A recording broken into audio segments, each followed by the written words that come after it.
listening to a episode of the Crow 777 radio podcast, I believe 411, with the conspiracy music guru guy. And they're, of course, extrapolating and examining and scrutinizing the music industry, and started out more specifically with the idea of the tuning of A from 440 hertz, which became the industry standard in the last century.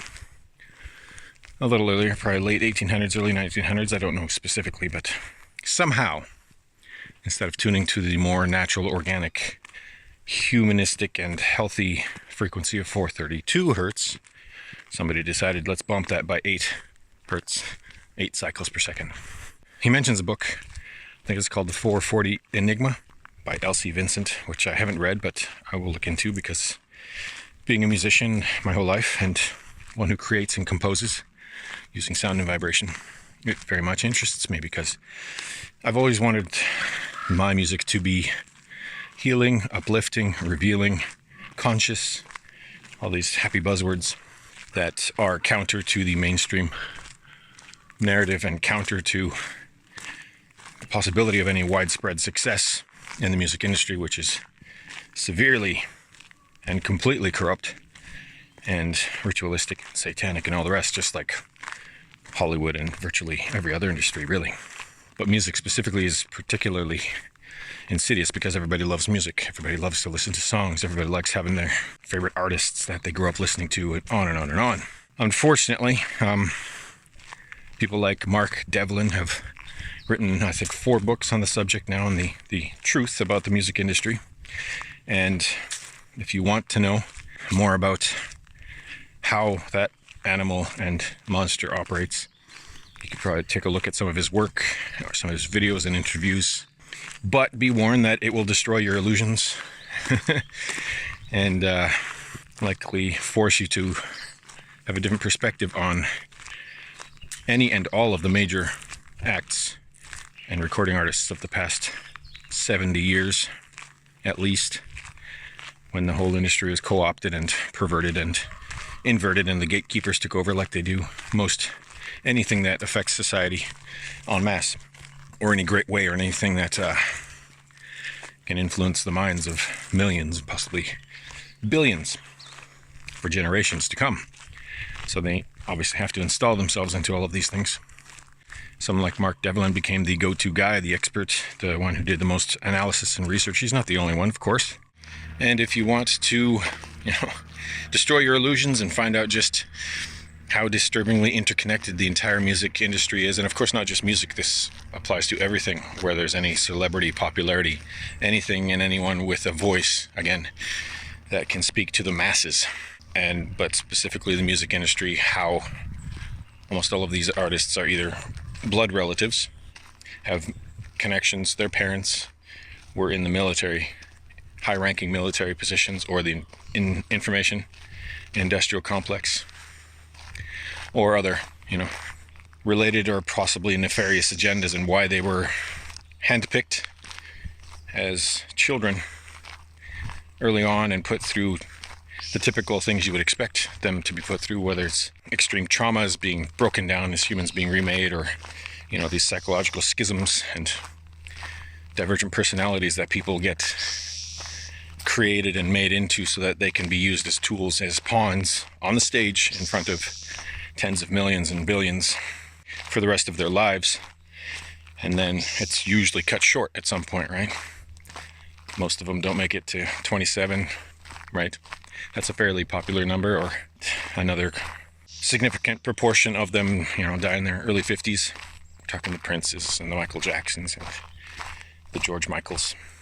All of these people that certainly made a dent in the world and quite possibly had good intentions and wanted to offer the world uplifting and loving and harmonizing ideas, but it was co-opted, it was twisted, it was distorted, because they were slaves of the machine and they had to answer to their masters.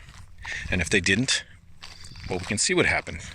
Their lives were suddenly squashed, or they had to fake their deaths and move on to something else and could no longer do music, or they were destroyed and disparaged in the public consciousness through legal challenges and character sacrificing and image destroying attacks and criminal charges and all the rest of it, which they generally tried to settle out of court and such. We've all heard the stories if we're of a certain age and have been around long enough. But the point is, all these major artists that you probably know and love, these bands that somehow persist and always manage to have another hit album, another worldwide tour. The biggest bands that you know of and that have lasted and found real success in the business didn't come to it by accident. You see a lot of these bands who had, a member mysteriously die in their early years or somewhere in their career, which perhaps reinstilled the fact that at any point the controllers, the gatekeepers, and those who signed the contracts and their paychecks could hold something over them, that at any point they just could simply erase them and replace them. And some of the biggest bands in history have all had this same through line. But the bigger point I was trying to get to, and what was initially birthed in my brain about, is the topic of trying to reconcile and contend with the idea that all of our major institutions and industries are owned and operated by the same interests and entities and controlling factions that are ancient, right? Whatever it is, if it gets big enough, it gets co-opted, it gets subsumed into their systems, it gets either integrated, bought out, whatever it is, or destroyed. Anything that can influence any significant number of minds must be under their control. And we can look at, again, any industry, as I mentioned, because all of them are under their control. And most specifically, the things that can be used to manipulate and control the social, cultural narratives and instill new ideas whenever they wish. And then, of course, mind control, right? And music, and the main senses being hearing, sight, how these messages and ideas and frequencies are most readily forced into our consciousness and unconscious and subconscious processes is through light and sound, both of which are vibration. So of course they're going to own the music industry. And of course they're going to have a leash on anyone and everyone who is going to have any influence whatsoever on the most number of hearts and minds. Same with Hollywood, same with the news media organizations, same with social media and the streaming platforms, the YouTubes and the Netflix and the Amazons, all these massive multi-billion-dollar corporations that, regardless of their business practices, they just persist. They can lose billions at any time, yet somehow they get fresh injections of capital and cash whenever they need to, so they can survive and carry on for another day. Entities like Spotify, and I don't think it's been profitable ever, and yet it is flush. It is one of the biggest traded companies in the whole media market nowadays. And that's not by accident, of course. It's artificially propped up, like all of these companies are. And they all had initial financial pushes and investments from the same factors, from the same banking interests, the same government interests, the same military industrial complexes, the same entities, gatekeepers, and benefactors that profit from control and manipulation of the herd, us being heard. So the question, and the terrible one that we don't ever want to think about, because who wants to think about these things? Life's tough enough, right? But why is life tough? Do we ever think about asking better questions? Why is life difficult? Why are we always being assaulted and imposed upon? Why is there so much resistance to any forward and upward movement in frequency and vibration? Why do we always have to have these adversarial entities and interests and forces pushing back at every angle at all times throughout history? At least in my understanding of history and of what I grasp and can comprehend about the nature of this reality and real history, which is far, far shorter and far more recent than anything we've ever been told through textbooks and the mainstream and encyclopedias, and on and on and on. We don't know our true history. We don't know the true nature of this reality. We don't even know the true and full extent of this physical realm, this planet, this plane. We don't really know. As anyone who's looked into this, and as we've all discovered at some point along our path of research and discovery and study and analysis and criticizing and critiquing, nothing offered through the mainstream is complete. Libraries have been destroyed through every regime change. History is routinely redacted, revised, destroyed, erased. And now in the digital era, all of that can happen in real time. And you have the entities like the Googles and the Open AIs and everyone else, and the Wikipedias. All these centralized sort of informational authorities that curate and specifically limit the type of information that you ever get to see. They gatekeep it down to the word, to the letter. So you never get the whole story. And by the way, if you're dumb enough to be using Google for any sort of research, you need to snap your head out of it and grow up a little. Because they have long since dropped their slogan of "Don't be evil." My goodness. If you want any sort of real information and results and proper research, you have to first start with a better research resource, better search engines, and get outside at least some level of the gatekeeping. Otherwise, you're already starting in the dark. And unless you're going pages and pages into something, and even then, you're not going to get real results where you can get renamed and redirected websites, pushed away from anything and anyone who has any sort of momentum in the truth-seeking, conspiratorial research arena is very easily pushed aside, ostracized, censored and censured and disparaged in any of these search engine results. So you're not getting a modicum of truth in any of these entities if you're relying on the biggest and most popular and central search engines and encyclopedic information sources, etc. The Wikipedia, the Google, and now the Chat GPTs. There's a reason that these are the most popular, most well-funded, most profitable entities. And that's simply because they are the most useful in controlling public narrative, public consciousness, public perceptions, and destroying history, systematically redacting, revising, keeping you dumb, deaf, and stupid. This is reality. Accept it. So how do we contend with the full-scale systematic imposition? How do we reconcile with the fact that all of it is essentially a fake reality? The reality-making machine that is out there, that we're getting all our data, our imagery, our screens, our shows, our news, our music, our education, our food, our medicine, our finances, our government, all of it is under this umbrella of control and manipulation by the same ancient forces that have always had it under control and have always been manipulating it. How do we reconcile? What's the point? Can we? Because we can't fight it. We can't change it. What's the purpose of it? What's the point of it? My very first video in this podcast series was called Evil Gets a Free Pass. Why does it seem that evil gets a free pass? And it felt like a natural, logical, and organic place to start, because that's kind of the underpinning of the entire series, of the entire questioning process, the entire philosophy of what I've always done and always been moved to do in my writing, research, in my music, now in my GPT chats this year, and these videos. There's a through line, as I've said before. The scaffolding is the same, regardless of the medium that I choose to express it in. Books, blogs, GPT chats, videos, music. It's all the same. It's all on the same foundation, which is me, which is my, I don't know if you can call it life's work, but it's the way I express and the way I chose to experience this life.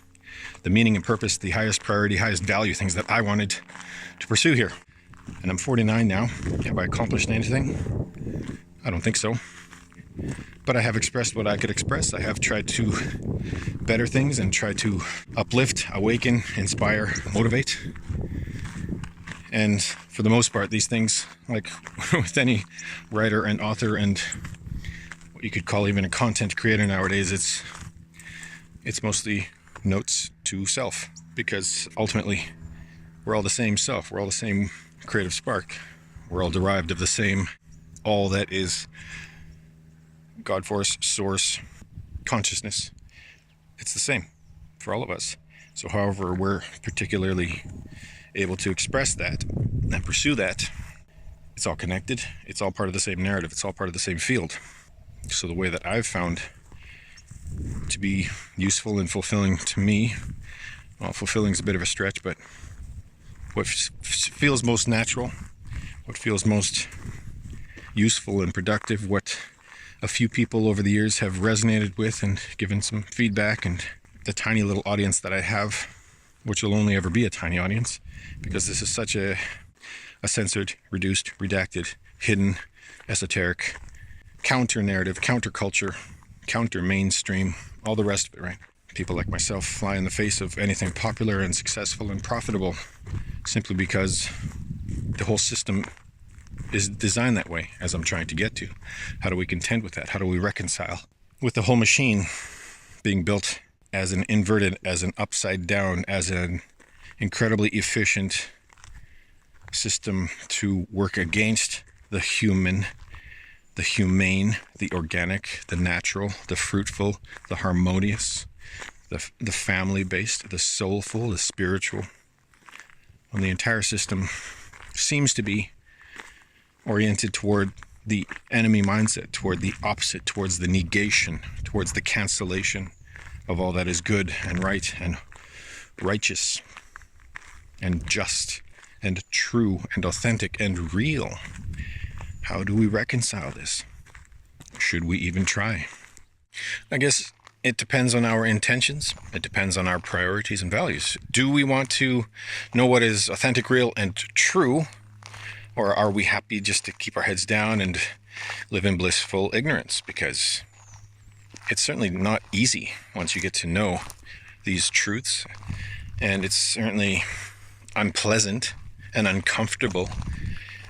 And going back to the music thing for a moment, any artist of popularity since the mid-50s to today, but mostly the 50s, 60s, 70s, 80s, but then it continues now, and it's quite brutal nowadays and quite disgusting with mainstay music acts and artists, and everything is so auto-tuned and synthesized and artificial, and all the frequencies that are injected into everything that's so technically based now, right? Of course, AI music is exploding onto the scene, which is only exacerbating the problem, because that's as formulaic as it comes. It's fun, it's interesting, and I'm having fun experimenting and throwing my lyrics into the machine and seeing what kind of things can come up with based on some keywords. And it's just, to me, it's a creative outlet, right? Who knows what'll come of it, but it's fun to see where it's at. And, within seconds, you can have songs fully mixed, mastered, produced, based on the lyrics and a few keywords of genres and styles and moods for free. You can see how the machine can interpret, and the better structured your lyrics are, if there's a proper meter and such, it helps to how it interprets these ideas to put it into the algorithm and the formulas that pop out something that's catchy and listenable and inconsistent from one to the next, as is typical with any AI creations. It seems to pull things, based on seeds and their particular algorithmic structure. It seems completely random. Of course it isn't, right? But there's certain propensities and probabilities, and it's all mathematical in the end, right? And because it has access to every song ever recorded, it will prioritize things in the modern, catchy, sort of hooky sort of things that'll get into your brain, just like much of pop music is designed to, right? It's a formula that's acceptable and that has a certain frequency and rhythm that makes it stick, creates an earworm, whatever it might be. So for me, that's just another creative outlet, and it's fascinating. 30 years ago, I got a keyboard where I was able to finally start putting pieces of songs together and actually saving them, as I think I spoke about in a previous video. And now, 30 years on, I can put together I don't even have to write the lyrics. I can have just a general idea, you know, as it is with any of these AI. What do you want to write the song about? What kind of attitude, genre, tempo, mood, instrumentation, female, male, hybrid, vocal? I mean, you just give it some general ideas about what you want. You don't have to put any effort whatsoever, which is complete bastardization of the art form. But it's curious, it's interesting, and I think it's just destructive because a lot of young minds are being shaped by this lack of artful discipline and rigor, and the process is completely, you know, made entirely gray and lazy and formulaic and simplified. So it's a video game. Everything becomes gamified and simplified. You just give it a couple words, a couple ideas, and it spits out some tunes. There's no heart and soul. There's no satisfaction there. It's just a curiosity of mathematical proportions. But when we look at the music that is popular, that is pushed out into the public consciousness, the massive acts that fill out stadiums and that, you know, have legions of followers, they're not there by accident. I mean, all of this is artificially propped up, and again, by the same companies, the same entities that have the most access, that own all the arenas, that own all the advertising channels, that own all the ticket sales, that own every possible medium with which you have access to music, and that summarily destroy the small music venues and bankrupt them because they take away all the customers. They make it easy. You don't have to think about what's good music. Well, this act, they're popular, so everyone's excited and hysterical about it. Let's go see them. And that's the same formula that's been since, you know, the Beatles and the Elvises and people came onto the scene in the 50s and 60s. And these artists and acts that were installed into these positions and created by institutes like the Tavistocks and such to create a formula that would allow them to infect the general population with certain ideas, frequencies, words, musicality, all these things that were getting routinely dumbed down and infantilized, you know, singing about things that are lyrical and rhythmic and rhyming for a child's mind, right? Just dumber and dumber and dumber. And then they, you know, the drug culture and everything that came in through the 60s was all done through the military industrial complex and the intelligence community. All of that was faked.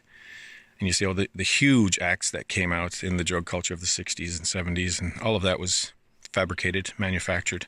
And the big acts and the most popular songs that came out of that are still on the radio.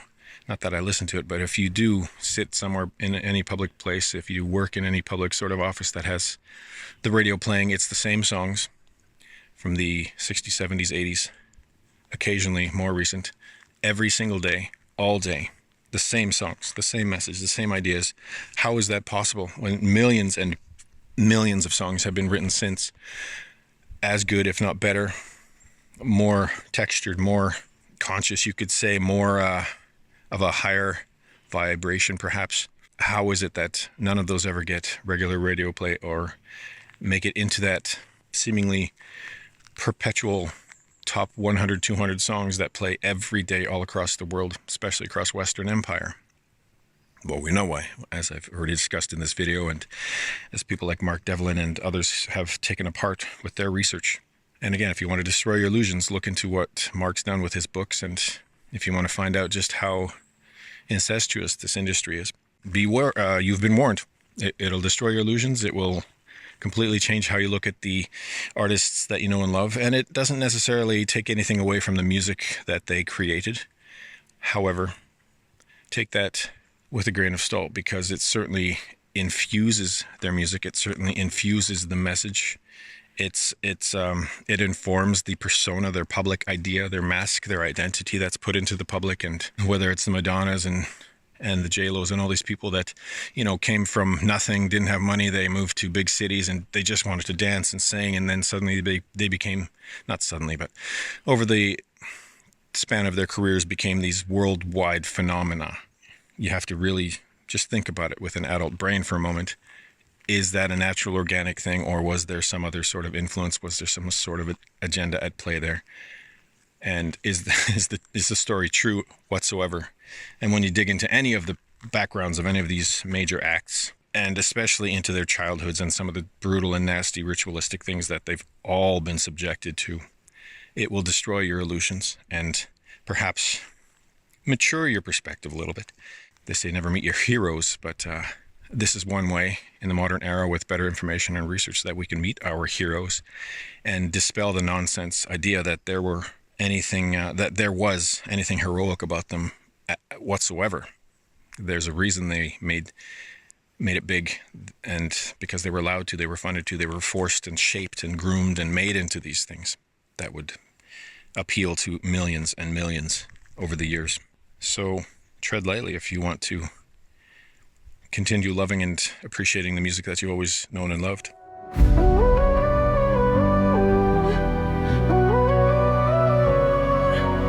Running fast through the fire and stone.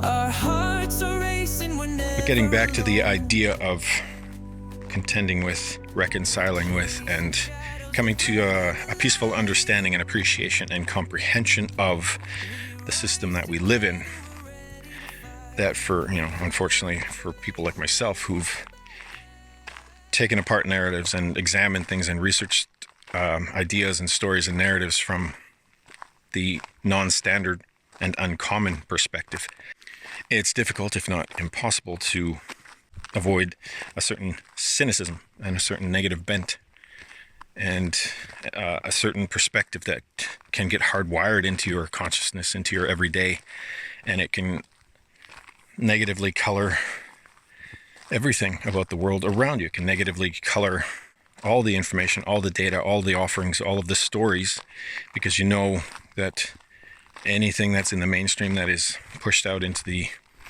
consensus consciousness that is enforcing and controlling and shaping consensus consciousness comes from the same place, the same people, the same players, the same now algorithms and parameters, programming and conditioning. It's just exacerbated and instantaneous and widespread across the entire realm. And when you see how the language of English is pushed into all corners of our realm across all cultures and societies now, that's not by accident.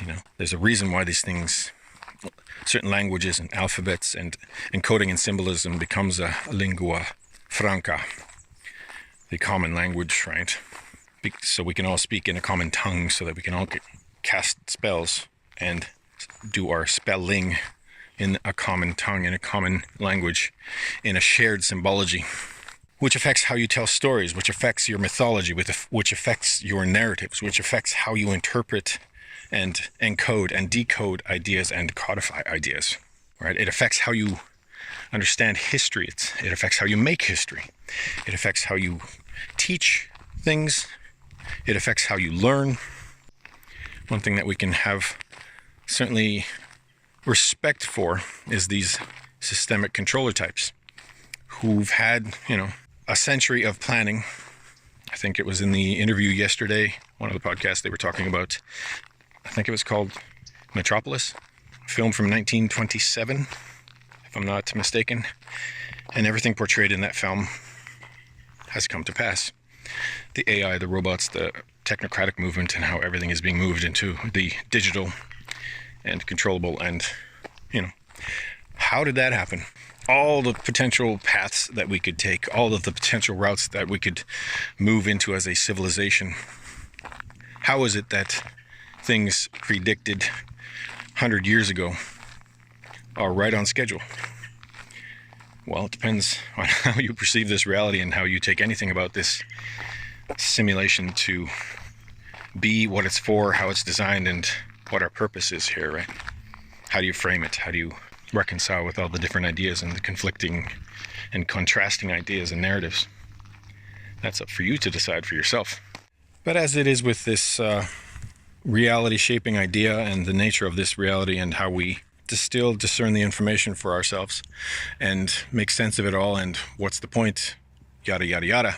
It's in the mainstream, in the public eye, in the public consciousness, it has a negative bent on purpose, right? It's meant to convince us that we're powerless, ineffective, that we can't make any changes, that we can't reconcile these imbalances, that we can't ever really rectify all the wrongs, that there's really nothing that we can do ultimately to change the nature of this reality or the way the world is going and the ultimate self-annihilation script and paradigm and program that seems to be playing out. And I would just say, so what? The whole point of Earth experience, Earth existence, the earthbound process is exactly as you see it. There's no mistake to it, and we chose to be here. I think we always have to remember and remind ourselves of what we really are. Noisy planes. I guess I shouldn't walk to the airport. Yeah. A crumbling little strip in the middle of a grassy field where noisy little Cessnas and such come to land, and you can hear the noisy one in the distance, the float planes that have a need to fly over our humble little island and over all of the populated areas multiple times a day, because why not, right? It's the shortest route, or is it just the most scenic, regardless of whose ears you're assaulting with your muffler-lacking engines floating overhead, going at incredibly slow paces so that you can take in the beauty of what nature offers here. And just like Harley's ripping down the highway, who gives a damn about the animals and the people that you're scaring the crap out of and assaulting with your noisemakers? And this kind of plays into the whole music idea, music frequency vibration, and the assault that modern pop music is, and the distortions and the unnatural, fake, sterilized, auto-tuned music industry as it is, and the most popular forms of music, the EDM and the rap and the hip-hop and the pop and country music, all of these mainstream things that get the most ears and hearts and minds are completely perverted and dead by and large. And the better music, as most of us know, is usually found in the quote-unquote indie acts, and the smaller in the alternative, right? And these disparaging ideas of alternative rock, pop, and everything else, as if that's another, not simply an inversion of the truth. This earthbound, earth-plane existence is one of polarity, duality. That's the point. That's why we're here. We're exploring and experiencing and experimenting in a way that can only be done here. Whether it's one of billions of planets, which I don't really believe at the moment. I used to. But it doesn't make sense based on things I've learned and come to understand over the last decade. And we'll see. Maybe that's totally wrong. But while we're here, why we're here is to explore and express and experience these things in only the way that can be done in this physicality, in this realm, in this particular configuration of physicality, materialism, the frequencies and vibrations that only exist here, and that we and the immortal in that, invigorates and empowers this avatar to exist in the first place, can only experience life in this way, at this time, in this era, in this eon, in this epoch, exactly in the way that we are. And you could probably fairly argue that, there was a great fall, the system was hijacked, or whatever other narrative you want to make, which to me is simply a form of spiritual bypassing. It's an idea that was installed by the same controllers to disempower, to disembody, to disassociate, to separate and fragment you from your truth and your reality and your being and your wholeness, which I think, as I've argued in past talks, that we are certainly part of creating and maintaining, because nothing about this place is about victimhood. There are no victims, only volunteers. Everything is on some level done with our consent, with permission. And that's the point I'm trying to get to here. We're very easily made to forget, and with the constant pounding and repetition of the messages and the narratives that are suppressing and oppressing and depressing us and keeping us down and scared and afraid and maligned with what is real and true, has to happen, or we wouldn't exist. It has to play out in this sort of way, this polarity and duality, even though it may seem out of balance. It may seem that the negative and parasitic and predatory and psychopathic elements win the day almost every day. It may seem like that. That's only because we're in this particular time in history. You could call it an awakening. You could call it an inflection, a milestone, a era change, a cycle that's going to reset soon. There are many different interpretations and ideas of this principle. Us being here in this body at this time, in this generation, in this particular configuration, the way in which we're able to perceive this reality, the way we're able to take things apart, the way we're able to see the translucent and fake nature of the scripts that are playing out, the way that we're able to understand and comprehend the nature of this reality as we do now, as we're capable of now, can only exist in this particular energy, in this particular time, with all the billions, trillions of factors, elements, and aspects and traits that can only be experienced here as we are in this place right now.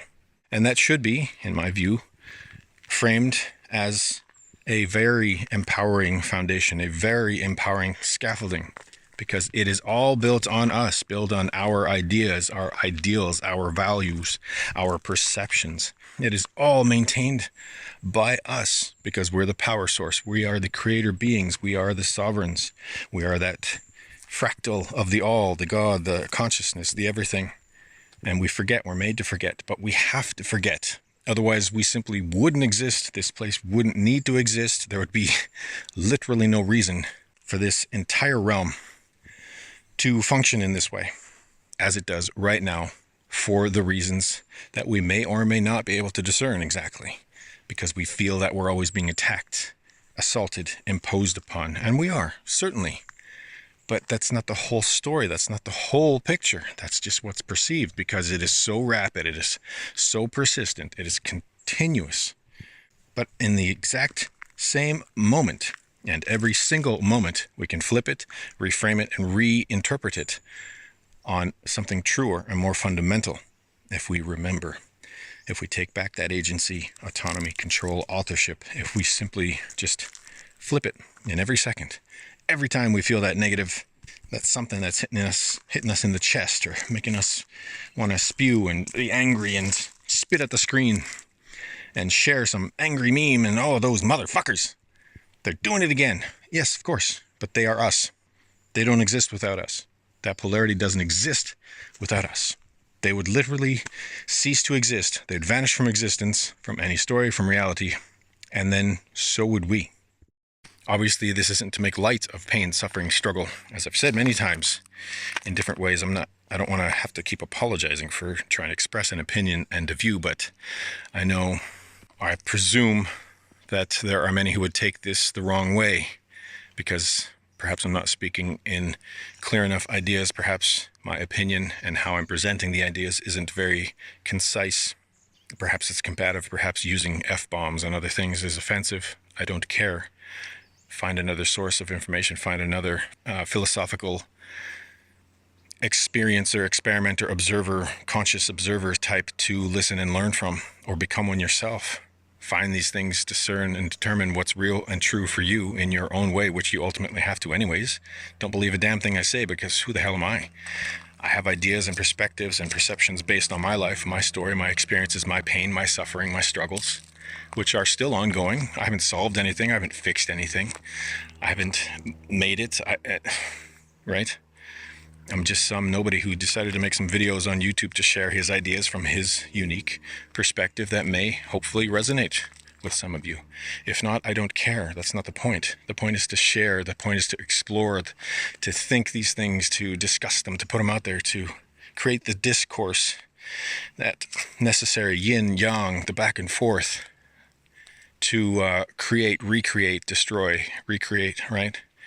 Refine, discern, and just keep the story moving, to keep the experience going, to keep the game playing.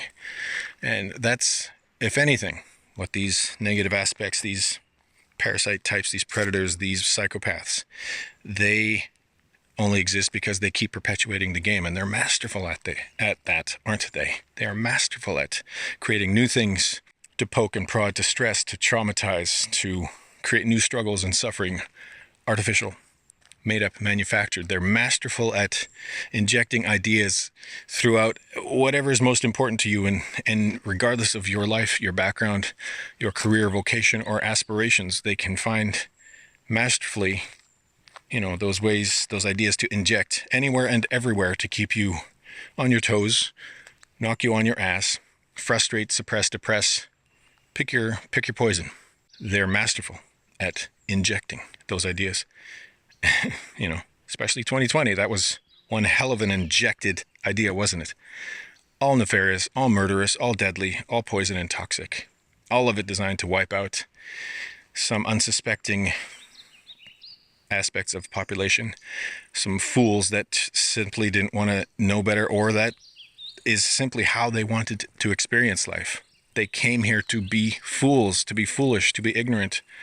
Great. How cool is that? We did that, I'm sure. I've done that, I'm sure. Maybe I'm doing it now. If there's such a thing as all of our lifetimes playing out concurrently, if there's such a thing as everything in reality happening only now, because only now is what actually exists, this moment, this now, right? So these are big ideas that are difficult to contend and reconcile based on our seemingly linear life, right? But I'm just throwing out ideas here, different ways to frame it, different ways to scaffold your understanding of reality, different ways for you to be able to step up to the easel, grab your dab and paintbrush, and just keep painting. Who cares? Just keep painting. Make a fucking mess of it. Throw it aside, pick another easel. Keep painting. Just get on with it. If you want to know the truth, it's there. If you want to read the books and destroy your illusions about anything and everything that you've known and loved and appreciated and helped shape your identity and ideas and your life story, it's all there. If you want to destroy those illusions and build a new life based on something that is real and true and authentic, it's all there. You just have to look and be willing to take the time and, be willing to be depressed and angry and sad that those false ideas, those false notions, those false characters, and those celebrities, those people that you believed in, those politicians who were, sold the population on ideas like, yes, we can, and hope, and the hopium, and the complete fucking nonsense that is their entire story, their entire backstory. Their whole reason for even getting installed in office was completely manufactured. Yes, you were misled, you were lied to. Yes, they took advantage of your emotions, your compassion, your empathy, your psychic, spiritual, creative energies. Yes, and they will continue to. That's the whole fucking point. That's why you're here. That's why you chose it. And that's fucking great. Reframe it. Just throw out everything you think you know about it. Start fresh. There's a new canvas. You're the painter. Choose your colors. Paint it. If it's gross, it's ugly, doesn't matter. Start again. Start another one. Write your book. Make your films. Create your music.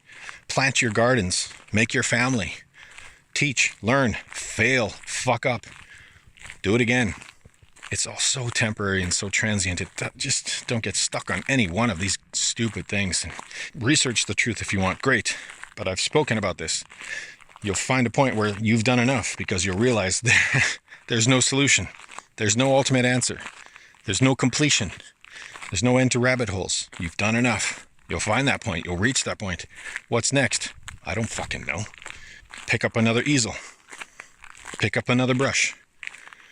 You've learned some new colors. You've spilled some more blood. Great. People died. You injured yourself. You were injured. You were lied to. Awesome. Use it. Write your poetry. Write your books. Share your ideas. Do your photography. Build your house. Change your religion. Change your location. Move to another country. Whatever the fuck it is. Just keep walking. Solvitur ambulando. It is solved by walking. That means fucking move and keep moving. I'm 49 today. Yesterday I was 18. Had some big ideas. Big things I wanted to do. Wanted to awaken the masses. Wanted to shake up the world. Wanted to shake up the narrative. Just, looking back now, it's so fucking ridiculous and arrogant and, well-intentioned, good and righteous and just, sure. And how many times has this happened in every generation? And all these people that come along that think that they're going to change the world. Nothing wrong with that. Again, one step back. You'll reach a point where you realize you've done enough. You're not going to change a fucking thing. That's not why you're here. You're here to explore, to play the game, to learn, to love, to hate, to forgive, to find the gratitude, to feel the resentment, to overcome it, to be traumatized, to be terrified, to be terrorized, to in fact do those things to others, if that was your choice. Doesn't matter. It'll pass. It's temporary. It's transient. Yeah, the pain sucks. The suffering sucks. The struggling sucks. The brutality, the violence, the murdering, the darkness sucks.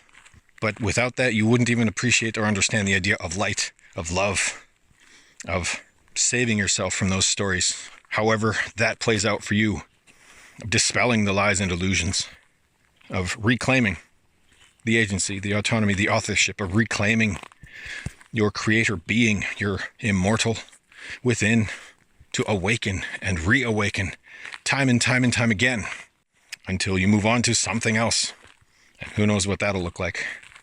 So keep on walking. How do we deal with all these things? How do we reconcile with all these big attacks and assaults and everything being corrupt and blah, blah, blah? We made it. We created it. We permitted it. We are co-creators. And therefore, we can use that energy however we choose to use it. Have a good one.